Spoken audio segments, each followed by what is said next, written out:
when I think back, I almost feel like this did not happen because it's just hard to believe that's what I experienced. We went to a fort that is almost like out of movies. The gate opened, we go inside, there are lots of little rooms around this fort inside of it, there are people living there, and we were in that fort for about 4 hours. Then the smuggler said that, okay, there's a bus outside, you're gonna get on that bus. We walked out.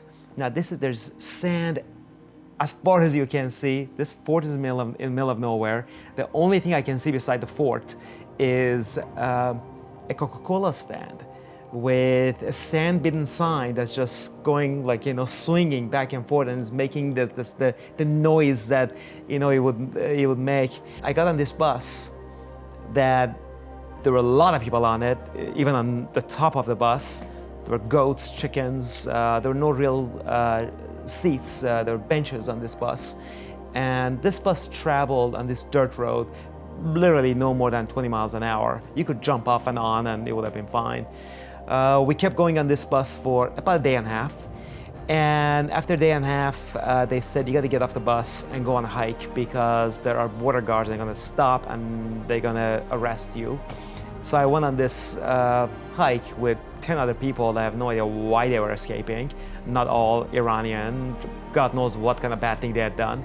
So we went on this hike, and again, this is one of the hottest places on earth in July, and we have no water, no food with us.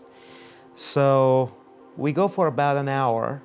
There's this stream of really muddy water, and everybody drinks, and they told me, drink. I said, no, I'm gonna get sick if I drink that. I did not. An hour later, I was literally dying from thirst.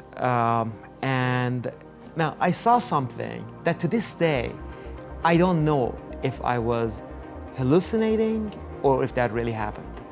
What I saw was a tree, and there was a little bit of water standing under that tree. I ran towards that. I jumped face down, and I just drank as much water as I could with worms, with bugs, everything going in my mouth. I did not care because I was going to literally die. We hiked for another 3-4 hours and got to the other side of this mountain. And our bus was there waiting for us. I guess you can trust smugglers after all. The bus was waiting for us. We got on that bus. We went on for another day. Got to a place that the smugglers and the government officials had gone into a fight. So they were shooting at each other, and there were cars piled up while there was a battle going on the side. And they would bring people who were wounded on the bus. And I remember far away, I saw a UNHCR, United Nations High Commissioner for Refugees car. And I thought, should I run to that car?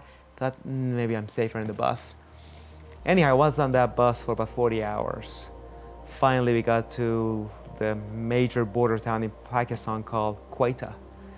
They took us to this little motel that they would take all Baha'i refugees there. And I walked into this room in Quetta, and it was almost like a prison room that people had carved stuff on the walls about their experiences, what they went through, what trust, what not to trust. The good news was that being a Baha'i, there are Baha'i communities and what we call local spiritual assemblies almost everywhere in the world. So we called the Baha'is of Quetta. They showed up. They brought us Pakistani clothing so we wouldn't stand out.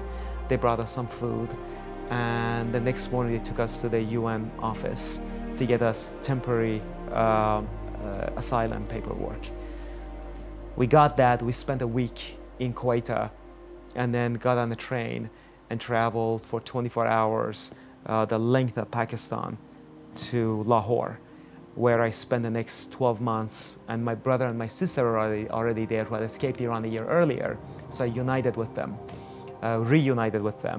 And I spent the next year in Pakistan, and then ultimately got permanent asylum from the UN, which meant I then could apply to go to the countries who accepted the Baha'is. US was one of them, and Ronald Reagan at the time understood the situation of the Baha'is in Iran, and had very much of an open door policy for Baha'is. So I remember going to the US Embassy in Pakistan. If you've seen the show Homeland, you probably have seen images of that embassy or the new building that they have now in Pakistan. And I went there and I remember the US military personnel in the front, they asked me to wait. They asked me what did I want. I said, I want to go to the US. They asked me to wait.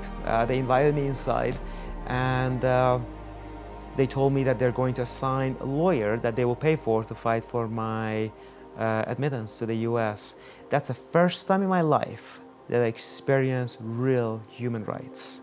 And that was not by my birth country, but by a country on the other side of the world that had no reason to stand up for me.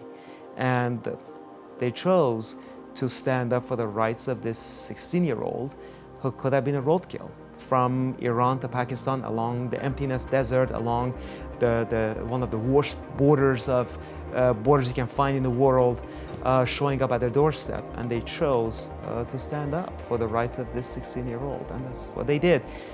They paid a lawyer to fight for admittance for me to the US, and that's exactly what happened. I was able to get the permanent residency from the US as a refugee. And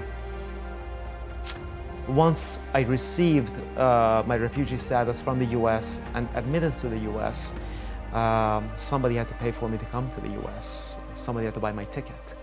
And a Catholic charity out of New York bought my ticket.